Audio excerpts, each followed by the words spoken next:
So have you ever thought about taking a beach vacation to Phuket, Thailand?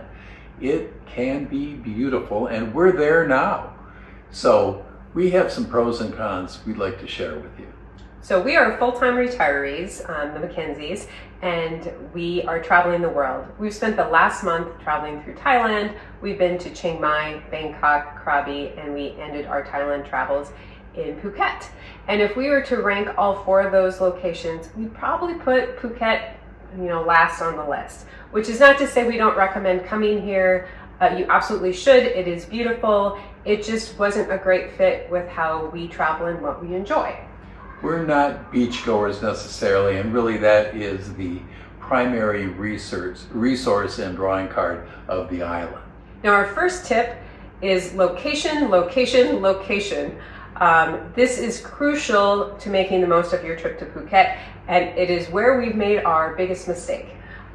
Usually we pride ourselves on finding locations that are in great places, that we have easy access. When booking this particular trip, we ended up in Rawai Beach, which is in the southeast side of the island.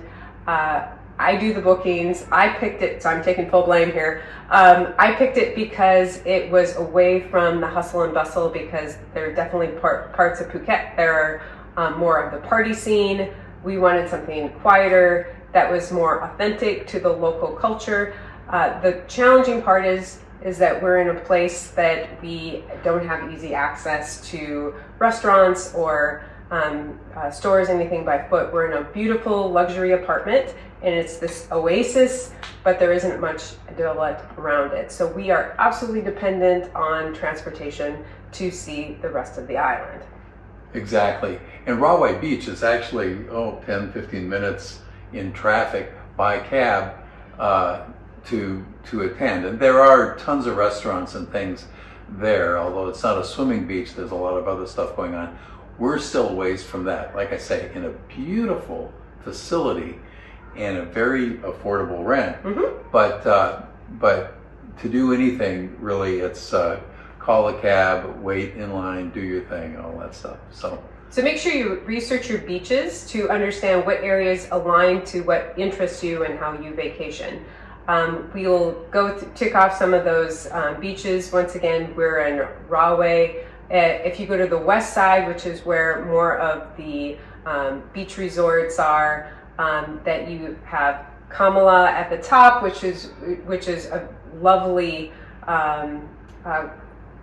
quieter type of beach that is more family oriented, mm-hmm. maybe couple oriented. Moving further south, Karan and Kata. I think those are also good family friendly and retiree friendly type of beaches. I think if we had to do it all over again, we'd probably go more to maybe Kata, because it's a little bit more centrally located. Going further south. Right, then we have Patong, and that's sort of party central. And boy, is that a great place.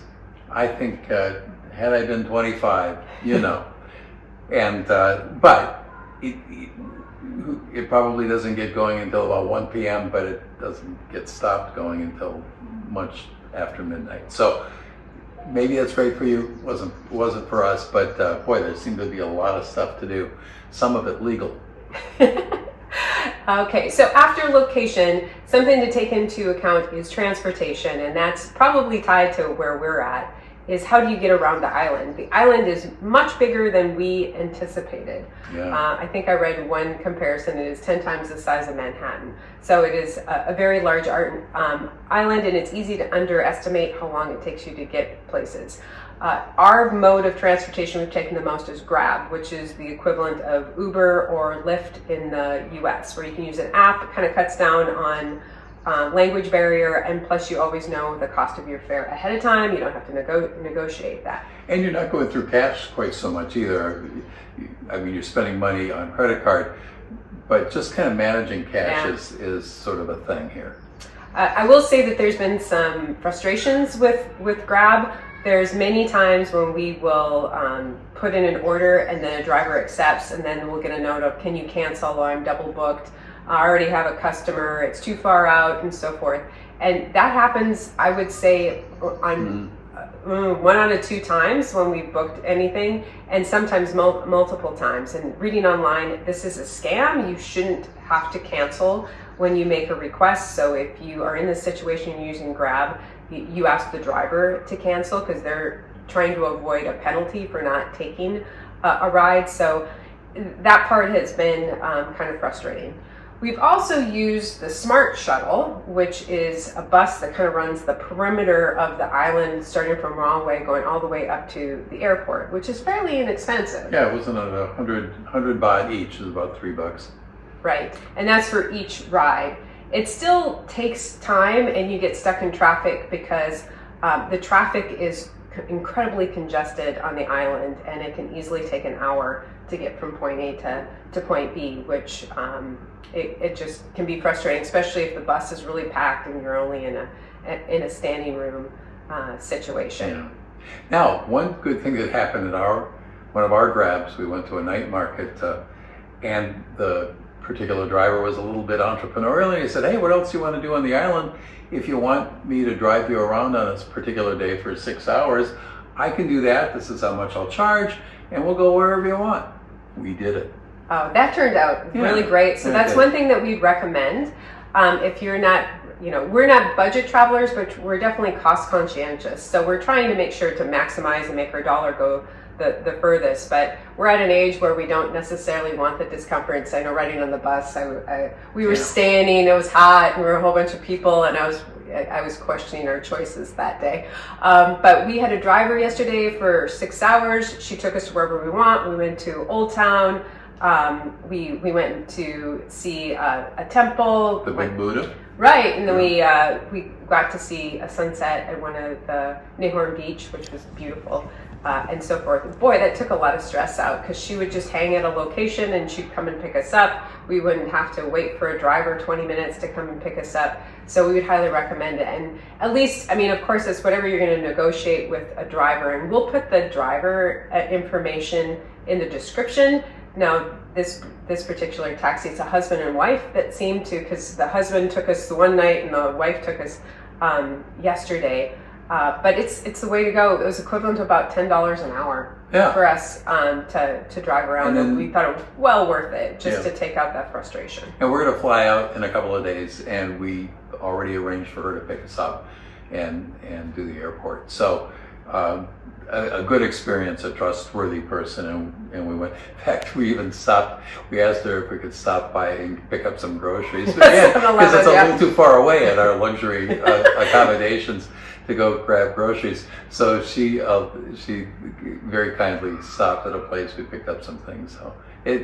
So definitely recommend that for transportation. So another thing to take note of for Phuket is the cost. Compared to the rest of Thailand, it is notably more expensive than Chiang Mai, Bangkok, even Krabi, which is a lot closer. So as an example, we were just talking today, Pad Thai is a dish that we frequent and then we've had in our travels. When we were in Bangkok, we visited a little side street market, and it cost 60 baht for a chicken Pad Thai. And we haven't seen it for less than 150 since we've been in Phuket. And today I had lunch and it was 250. So we're talking about twice as much. And not only in food, but hotel accommodations were definitely more expensive, as well as transportation. Now, you might be saying, wait a second, what's a baht? Well, as you know, that's the Thai currency. But we're kind of used to now doing all the translations. They're 34 baht to the dollar. So basically, if you see something for 30 baht, it's about $1. So 60 baht, it was just under $2 when we were having Pad Thai in Bangkok. And at 250, now we're at about $7.50, something like that. And so that's still pretty cheap. Go get Pad Thai, go out tonight and have Pad Thai, and you'll pay more than $7.50. So if you're in the U.S., right? Or probably anywhere in Europe as well. You spend any time in Thailand, you get very conditioned to the extremely reasonable prices, and that's kind of what Thailand is known for, as being inexpensive and Phuket's kind of on the one end of the spectrum where it's not super cheap like some of the other areas. You know, for those of you who have gone to Hawaii, there's a little bit of a sticker shock on pretty much everything you do. It's sort of island pricing, and it's just a normal thing, and it's still a very, for us, it fell within the range of affordable, but just keep that in mind that you'll go to any other place in Thailand and probably spend a little bit less.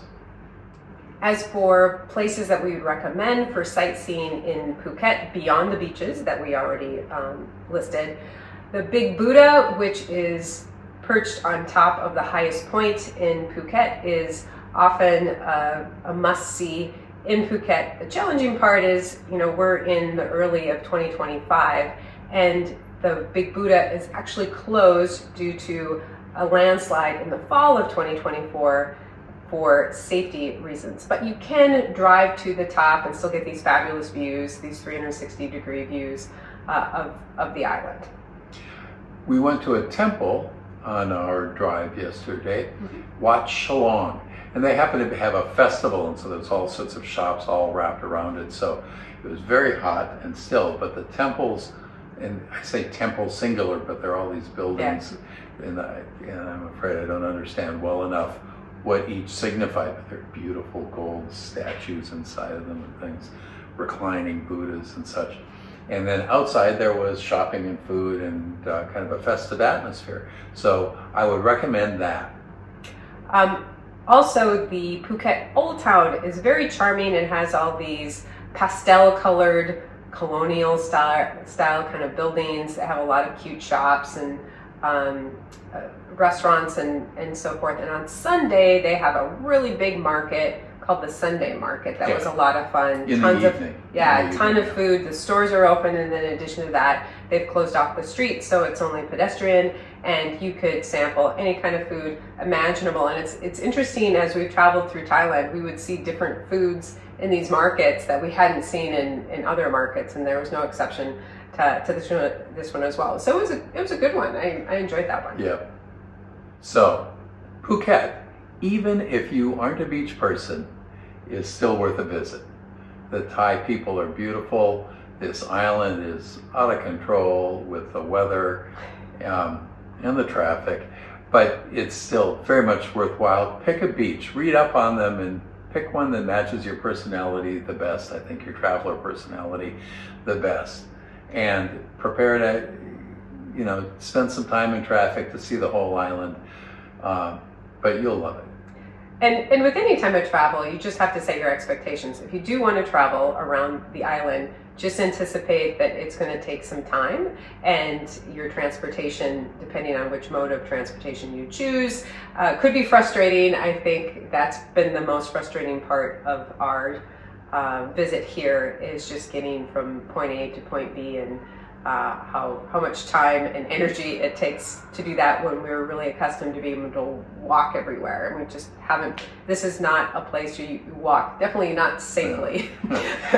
And I shouldn't add completely new information, but there you go, here it comes. And if you haven't seen any of our other Thailand videos, do have cash. Pick it up wherever your home country is. Come with some money in your pocket, because not every place takes credit cards. When you sign up for Grab and you get the app, that's all paid for by credit card. Your hotel probably is paid for, but boy, a lot of all other day-to-day transactions, it's a lot easier to have cash. Yeah, I would say a majority. A majority of at least our purchases have been required to be cash. So yeah, that's a must-do. Make sure you have some on hand. So that's a wrap on Phuket, Thailand. If you enjoyed this video, please like or subscribe so that like-minded viewers can find this content. Also, check out some other videos we have on Thailand in our playlist. Thanks for watching Wanderlust with the Mackenzies. Tell your friends. And happy travels.